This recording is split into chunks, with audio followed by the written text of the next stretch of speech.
Codificamos los conceptos económicos para el ciudadano de hoy. Escuchas Clave Morse.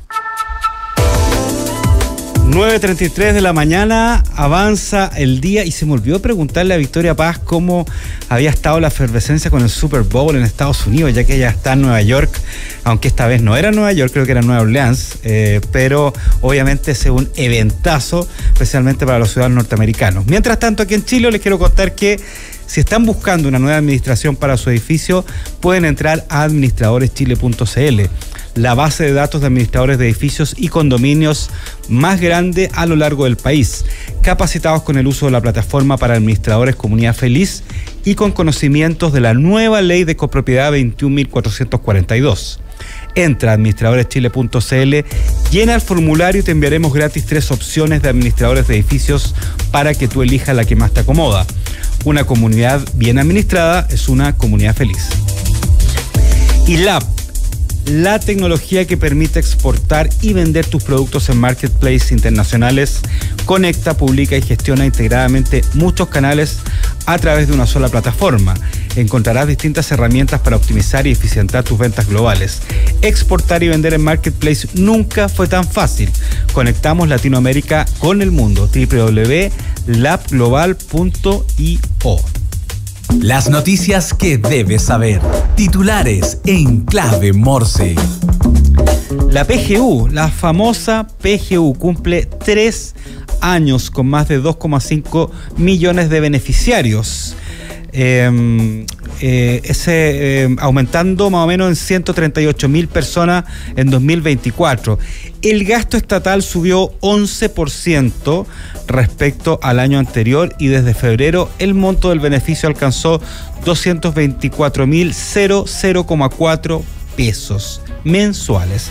Además se espera un alza gradual a 250.000 según la reforma previsional aprobada en enero. Jamás hace tiempo que esperaba decir esa palabra, la reforma previsional aprobada en enero. Estuvimos todo el año tratando de aprobar eso, más básicamente una década o más, diría yo, y finalmente fue aprobada y cumple 3 años, la famosa PGU.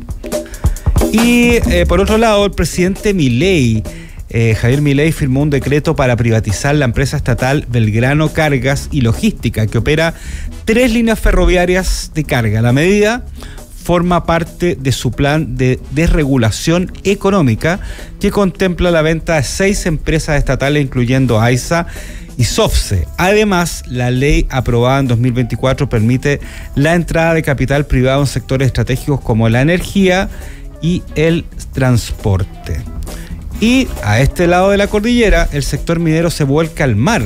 Alista 11 proyectos de desalación por 8.395 millones de dólares. Desde la puesta en marcha de las primeras plantas desaladoras de agua de mar en Chile, inicios por ahí del 2000, el sector minero se ha posicionado como el principal motor de la industria de la desalación. Desde las 24 plantas de tamaño industrial que existen en el país, que producen más o menos 20 litros por segundo y suman una capacidad instalada de 10.500 litros por segundo, 11 son del rubro minero y hay otros 11 proyectos vinculados al mismo sector que se encuentran en distintas etapas de avance. El 37,2% del agua que utiliza la minería proviene de fuentes no convencionales, principalmente desalación, y se proyecta que esta cifra aumente un 70% en 2034. Esto según lo que comunicó la Asociación de Desalación y Reusos ACADES. Les recomiendo un gráfico bastante interesante al respecto que aparece en el DF, que habla de la inversión estimada en millones de dólares, la capacidad de litros por segundo, el segmento. Por ejemplo, Coyahuasi tiene una de las mayores infraestructuras y proyectos con respecto a desalación. Después le sigue Los Pelambres, después Aconcagua de Aguas Pacífico, etcétera, etcétera, y también los proyectos, principalmente en la minería, está la mayor cantidad de proyectos que vienen, después en el área de hidrógeno verde, multipropósito y consumo humano con 547 millones de dólares, digamos bastante bajo con respecto al resto del consumo humano. Y el principal está en la minería. Recordemos que el tema de desalación, principalmente el gran problema que tiene, o el gran desafío, para no hablar de problema, es que es muy caro, ¿ya? Por eso que en la parte minería, donde tienen que tratar de, además de utilizar mucha agua y ojalá no sacarla de fuentes de agua dulce, ¿no es cierto?, de la cordillera, ahí la inversión está mucho más fuerte en la desalación, y hay una asociación de desalación y reuso que es bastante importante y cada vez tiene más peso en este mundo.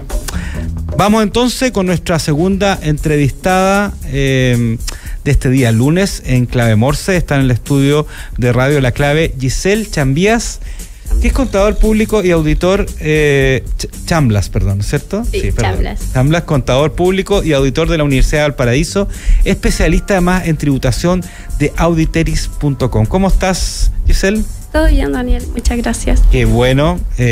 ¿Cómo parte tu semana? ¿Bien? Sí, excelente. Ya estamos listos con la operación renta. Eso, oye, la semana pasada estuvimos con una colega tuya acá y hablando de otro tema. Y yo le pregunté cuándo salía de vacaciones. Y me dijo, nosotros los contadores y los contadores auditores no salimos de vacaciones en esta época. ¿Ah? ¿Cierto? ¿Es cierto? Sí. Sí, por el proceso de operación renta, generalmente nos toca esperar hasta junio o mayo para poder tomar vacaciones, pero en verdad tenemos la libertad de poder hacerlo, solo que por el compromiso con nuestros clientes y con nuestras responsabilidades de cierre, la mayoría decide postergarlo hasta vacaciones de invierno, generalmente. Ya, o sea, es la época full. Ahora. Es full. Oye, cuéntanos un poco de auditeris.com, ¿ah? ¿A qué se dedica y cuál es un poco también su nivel de mercadura? Sí, mira, nosotros somos una empresa con más de 50 años de experiencia asesorando y prestando servicios de outsourcing contable, laboral, tributario y legal a todos los contribuyentes pequeños, medianos y grandes contribuyentes también del país. Ya, súper. A ver, bueno, obviamente todo el mundo sabe que se acerca, ¿no es cierto?, marzo, abril, empieza la operación renta, pero ¿cuáles son las fechas clave que los contribuyentes deben tener en cuenta para la operación renta 2025? Mira, lo primero es distinguir el tipo de contribuyentes, ¿ya? A mí me gusta mucho hablar de las personas naturales como tú, como yo, que somos los contribuyentes que únicamente debemos prestar atención a la confección y declaración del formulario 22, cuyo proceso inicia el 1 de abril. ¿Ya? Claro. Y que para las declaraciones con pago finaliza el 30 de abril y las que no tienen pago o que eventualmente tienen devoluciones tiende a finalizar el 9 de mayo.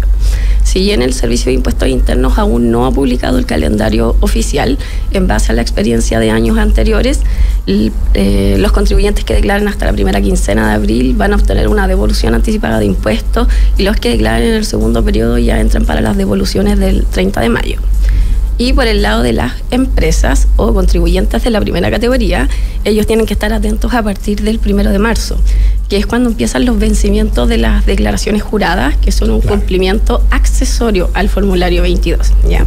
Así como cuando las personas naturales entramos al formulario 22 y nos aparece una propuesta de declaración, esa propuesta de declaración se confecciona con los antecedentes que entregan las empresas. Entonces las empresas empiezan el 14 de marzo a entregar esta información dependiendo del tipo de entidad e información que esté obligada a entregar. Perfecto. Entonces primero viene la declaración jurada y después viene ya la operación propiamente tal. O sea, ver la propuesta y ver si uno en esa propuesta, digamos, la acepta o tiene que haber algunos cambios. Exacto. Y después en junio, que no se les olvide que viene un segundo periodo también de declaraciones juradas, donde sí interactuamos las personas naturales, sobre todo aquellas que tienen inversiones en el extranjero. ¿Ya? Se ha puesto de moda el Bitcoin, las criptomonedas o las inversiones en acciones de Estados Unidos que están muy potentes. Bueno, todas esas compras y ventas deben informarse igual a través de una declaración jurada que vence en junio y que es súper importante porque su multa es súper onerosa. ¿Sí? Sí. ¿De cuándo van las multas? La multa parte en 7 UTA. 7 UTA hoy son 8 millones, o sea, 10 UTA. 10 UTA son 8 millones de pesos. Entonces empieza en 8 millones de pesos la multa por no presentación. Ya, y ¿cuáles son las... Bueno, voy a preguntarte de forma, ya que hablaste de las multas, ¿cuáles son las multas que también podría estar afecta a las personas naturales, ¿no es cierto? O las personas o las empresas en la operación renta si es que la hacen fuera de plazo o la hacen mal o no la declaran. Mira, lo primero es que cualquier incumplimiento tributario lleva acarreado sanciones que son reajustes de intereses y multa. Los reajustes van a estar dados por la variación de IPC experimentada entre el periodo de vencimiento, que en este caso es abril, y el mes en que efectivamente pague el impuesto. ¿Ya? El interés, que tiene un cambio a través de la ley de cumplimiento tributario, que antes era el 1,5 por mil, hoy se calcula un interés moratorio diario en base a la tasa de interés de mercado que publica la CMF. Entonces, este interés que antes era fijo, hoy es más variable y es menos oneroso, por lo tanto es un beneficio para los contribuyentes. Y la otra sanción es el 30% de recargo del impuesto reajustado a título de multa. Y cuando los contribuyentes tienen un buen comportamiento, eventualmente pueden optar a una condonación del 70% de estos recargos. 70%. Sí. Ya, perfecto. Giselle, a ver, ¿cuáles son los principales cambios o actualizaciones que ha introducido el Servicio de Impuestos Internos para este año tributario? ¿No es cierto? Yo te voy a hablar, no sé si tiene que ver con los cambios o no, pero te voy a hablar de preguntas que me hacen amigos, ¿no es cierto? Oye, así que mi boleta en enero subió al 14,5, ¿no es cierto? Sí, 14,5. ¿Qué va a pasar? Ahora estoy recibiendo menos plata líquida, ahora ya no me la devuelven como antes. Primero quizá aclarar esa duda específico y explicarlo bien, decodificarla, y después nos vamos ya a todo lo que son los cambios, actualizaciones en general. Ya, mira, perfecto. Con las boletas de honorario, recuerda que estamos en un periodo transitorio donde la retención finalmente va a llegar hasta el 17%. 2028, ¿no es cierto? Claro, sí. Porque el objetivo de esta norma era instaurar un sistema de previsión para aquellos contribuyentes que se dedicaban principalmente al trabajo independiente a través de boletas de honorario. Como estos contribuyentes quedaban fuera del régimen de previsión de FONASA y AFP y los seguros de cesantía, se instauró esta retención que está aumentando gradualmente un 0,5 a un 1% anual, hasta llegar al 2028 el 17%. Esta retención, para aquellos contribuyentes que únicamente boletean, lamentablemente se va a una retención parcial para las arcas fiscales, que en este caso no son tan fiscales, porque son AFP, salud y todo. Claro. Y eventualmente pueden recuperar una porción por la cotización parcial. Pero a partir del 2028 esta cotización va a ser permanente y ya nadie va a recuperar esta devolución, que hoy es un dinero beneficioso para nosotros, pero siempre es un impuesto, solo que es previsional para el futuro del trabajador. Claro, o sea, quienes reciban su devolución este año van a tener devolución menor, digamos, a la que estaban acostumbrados, ¿no es cierto? Menor. Exacto. Y eso va a ir reduciéndose y al final del 2028 ya no va a haber devolución porque todo ese dinero se va a las previsiones, a esta cuenta de ahorro para las previsiones, digamos. Exacto. Salvo aquellos contribuyentes que, además de tener boletas de honorarios, tengan un contrato fijo de trabajo. Por ejemplo, en ese caso a ellos solo van a retenerles si es que no están cotizando por el tope imponible. O sea, se les retiene una porción solamente, lo que les faltó para llegar al máximo imponible afecto a impuestos. Qué interesante eso, porque hay mucha gente que tiene, me incluyo, que de las dos modalidades, la boleta de honorario y además tiene un contrato, digamos. Exacto. Ahí cambia un poco el panorama. El panorama, claro. Y eso solo lo podemos ver en abril de cada año cuando presentemos el formulario 22, porque a través de los agentes retenedores el Servicio de Impuestos Internos tiene como saber si yo coticé por el máximo imponible o no. Si mi empleador, que es el que informa los sueldos, le dice al Servicio de Impuestos Internos, además de la AFP, de que yo no cotice por el máximo imponible, el Servicio de Impuestos Internos automáticamente a través del formulario 22 me va a calcular las retenciones previsionales que me faltaron. Y en ese caso yo podría pagar un diferencial de impuestos o podría obtener una menor devolución. Va a depender de cada contribuyente. Perfecto, ya. ¿Qué otras actualizaciones o cambios ha introducido el servicio para este año tributario, digamos? Sí. Recordemos que mucha gente a veces todavía se confunde que esta es la operación Renta 2025, pero tiene que ver con lo ingresado el 2024, ¿no es cierto? Sí, exacto. Uno de los principales cambios y que comenzó el año pasado y que eventualmente va a tener un impacto significativo este año, es el relacionado con los ingresos por arriendo de las personas naturales. Anteriormente nosotros teníamos un beneficio tributario que hablaba de que todas las viviendas adquiridas antes del año 2010 gozaban de un beneficio tributario, sí, pero a partir del año 2023 se nos limitó únicamente a 2, y las 2 más antiguas. ¿Qué pasó con esto? Que el año pasado se implementó un asistente de arriendos y este año muchos contribuyentes, considerando que el año pasado pagaron impuestos porque nunca habían declarado sus arriendos, este año se organizaron o planificaron para tributar de una forma más eficiente. Por lo tanto, esos contribuyentes son los que hoy tienen el llamado de atención a prestar atención a que su formulario 22 ya no se confecciona solo con la propuesta, sino que además tienen que llevar un poco de contabilidad para tributar por esos ingresos que no sean ingresos no renta. Otra de las cosas relevantes para este periodo de renta, no sé si recuerdas que el año pasado se anunció con bombos y platillos el beneficio al dividendo hipotecario por las viviendas adquiridas entre el periodo 2024 para acelerar un poco la compraventa de viviendas. Bueno, este beneficio que entró en vigencia en octubre del año pasado en la operación renta no fue relevante, pues los contribuyentes cuando compran una vivienda tienden a tener 2 o 3 meses de gracia. Entonces, como la norma está pensada en lo que tú pagaste de dividendo versus un beneficio de 16 UTA, que hoy son un millón de pesos, el menor de los dos te lo van a devolver en tu operación renta. Así que todos aquellos que hayan podido comprar una vivienda, independiente de primera, segunda, tercera vivienda, de inversión, lo que sea, durante el año 2024, hasta octubre del año 2024, van a poder optar a este beneficio de 16 UTA, que tiene una vigencia transitoria de 5 años. Ya, y el próximo año, la operación renta 2026, ahí se va a ver más plenamente, digamos. También se va a ver, solo que este año, como también puede haber quedado una compra a mitad de año, no opto por todo el beneficio, porque siempre estoy limitado a los dividendos que efectivamente haya pagado, o si pagué efectivamente un dividendo, porque puedo haberlo comprado en septiembre y haber optado a 6 meses de gracia, y ahí no voy a tener el beneficio, no me van a devolver nada, pero el próximo año sí me van a devolver, porque ahí inicia efectivamente el pago de los dividendos. Ya, perfecto. ¿Qué otros cambios vienen o son los cambios principales? No, mira, esos no son los únicos cambios. Vienen cambios también asociados a créditos por donaciones o gastos por donaciones. Recuerda que a propósito de los incendios desastrosos que hubieron en la quinta región, se instauró un régimen transitorio de beneficios por donaciones, y dentro de esta misma donaciones también venía el impuesto sustitutivo a los impuestos finales, ¿ya?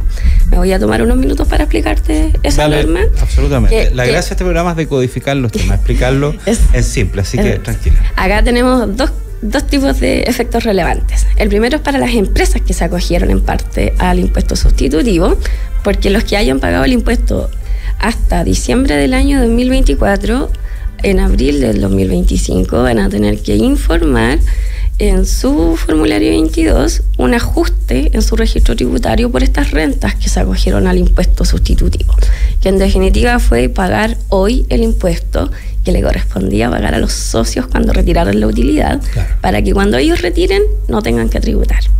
Entonces, esta norma, que en principio se estableció por beneficio a los incendios, terminó recaudando 1,6 billones de pesos, ¿ya? Una norma bastante beneficiosa para el Estado. Recaudó mucho más de lo esperado, sí, mucho más de lo esperado. Y los contribuyentes, personas naturales, ¿en qué les sirve esto? Que esos retiros o esas distribuciones de utilidades que les hicieron las empresas que se acogieron a este impuesto sustitutivo no van a tributar en su global complementario. Esto quiere decir que no se incorporará en su formulario 22 y por lo tanto no va a pagar impuesto por estas utilidades porque ya tributaron íntegramente en la sociedad.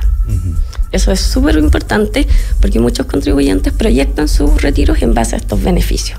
Entonces, si la idea fue pagar el impuesto para no retirar, no vayan a cometer el error de ahora incorporarlo en su formulario 22 y pagar impuestos. Sería un error importante. Claro.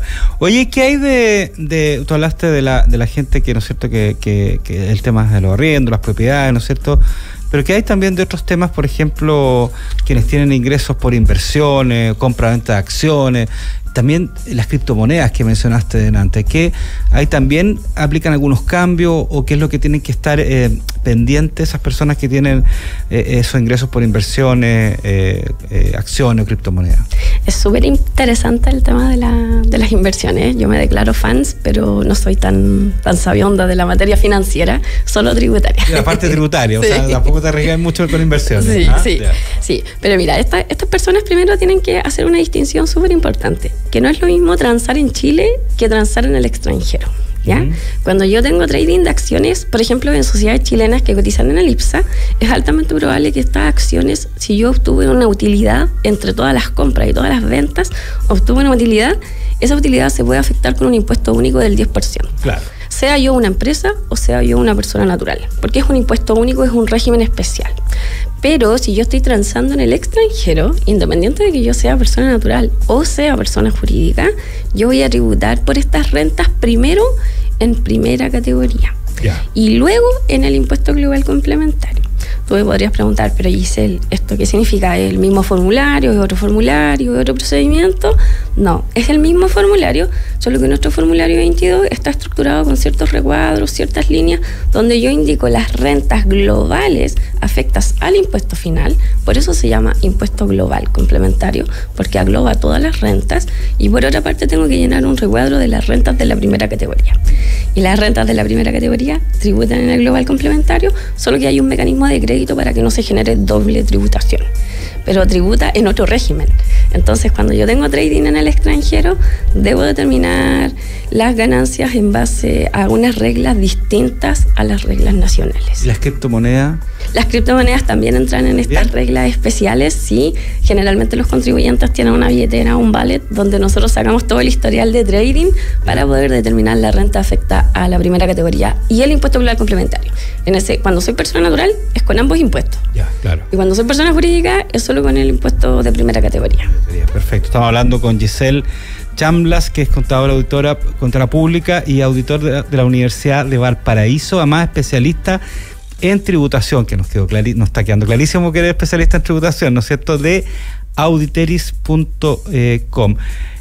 Cuéntanos un poquito cuáles son los beneficios tributarios que pueden aprovechar los contribuyentes en esta operación de renta en general. Sí, los contribuyentes siempre pueden optar a la rebaja de los intereses hipotecarios, ¿ya? Todos los contribuyentes personas naturales que tengamos algún crédito hipotecario para nuestra vivienda, sea primera, segunda o de inversiones, podemos optar por rebaja hasta 8 UTA, con tope de 8 UTA, que son alrededor de 7 millones de pesos, siempre y cuando nosotros no ganemos más de 150 UTA.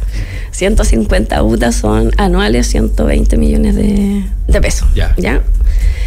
También tenemos rebajas a la base imponible por donaciones que nosotros podemos hacer al Hogar de Cristo, Fundación Las Rosas, sin hacer publicidad, por mencionar algunos. Estas instituciones con fines sociales también me dan un beneficio. ¿Esas instituciones están registradas? ¿Cuáles pueden ser para obtener los beneficios? ¿O tú puedes decir, no, yo doné a la Fundación X y eso funciona? Sí, cada donación en base a su constitución, ya, porque estas son organizaciones particulares, se constituyen con arreglo a las normas del Código Civil, en su estatuto, en su objeto fundacional establecen a qué se van a dedicar. Y cuando son, por ejemplo, las que te mencioné, objeto social, ellas se acogen a la ley de donaciones de objeto social. Y una vez que el Ministerio de Desarrollo Social establece que esa fundación sí realiza actos sociales, les da esta franquicia tributaria. Y ahí la fundación lo que hace es emitirme un certificado y además lo informa al Servicio de Impuestos Internos, cosa de que yo pueda acceder a un beneficio. Y ese beneficio es bastante bueno porque es un crédito contra el impuesto, que no es lo mismo rebajar un gasto. Claro. Entonces siempre el contribuyente busca más crédito, ¿ya? También está para las personas naturales el beneficio de educación por los gastos por hijo, que es un monto de 5 UF, dependiendo cuánto ganen los padres, hasta 20 millones en un conjunto, pueden optar a este beneficio. Impuesto territorial, aquellos que están arrendando inmuebles, que los tienen en explotación y que queden afecto al impuesto por contribuciones, también pueden acceder a ese beneficio. Súper. Giselle, se nos está acabando el tiempo, pero ya, los principales tips que hay que tener en cuenta entonces para esta operación Renta 2025, haciendo un resumen, ¿cuáles son los principales puntos a considerar? Primero, que cualquier persona que gane sobre 10.900.000 pesos está obligada a presentar su formulario 22, ¿ya? Así que no dejen de presentarlo para no incurrir en multas. Segundo, es que la tasa PYME para este año está fijada en un 12,5%, la tasa del régimen PYME. Para el próximo año eventualmente debería aumentar un 25%, pero no sé si sabes que hay actualmente una indicación legislativa que busca aumentar este 12,5 a 5 años. Sí, claro. Pero eso todavía quedó ahí en stand-by. Lo bueno es que sabemos que la reforma previsional se aprobó, por lo tanto esta tasa también se debería aprobar. Pero por ahora, solo por este año, 12,5%. Lo otro es que no dejen dejen de aprovechar el beneficio de las 16 UTA a las personas naturales. Este debería incorporarse de forma automática en el formulario 22, pero si ustedes compraron vivienda y no les aparece y han pagado dividendos, la idea es que se comuniquen con el banco para ver por qué esta información no está en el servicio de impuestos internos. Claro. Súper. Giselle Chamblas, contador público y auditor de la Universidad de Valparaíso y especialista en tributación de auditeris.com. 1.000.000 de gracias por explicarnos súper didácticamente el tema de la operación Renta 2025. Los que no alcanzaron a escuchar entero el programa o quieren escucharlo de nuevo, con más calma, tranquilo, ahí tirar líneas, ¿no es cierto? Recuerden que pueden ver esta entrevista en un ratito más, yo creo que 1 hora y media más, está en YouTube. Y además ya más tarde está el capítulo entero en Spotify. Los invito a que se queden en línea. Ya viene el programa Emprender es Clave y los invito, como les decía, a revivir este y todos los episodios de Clave Morse en Spotify y en YouTube. Que ingresen a nuestras redes sociales, Instagram, X, LinkedIn, principalmente muy importante para este programa, y escucharnos de lunes a viernes entre 9 y 10 de la mañana a través de la 92.9 FM y en nuestro sitio web radiolaclave.cl. Un abrazo.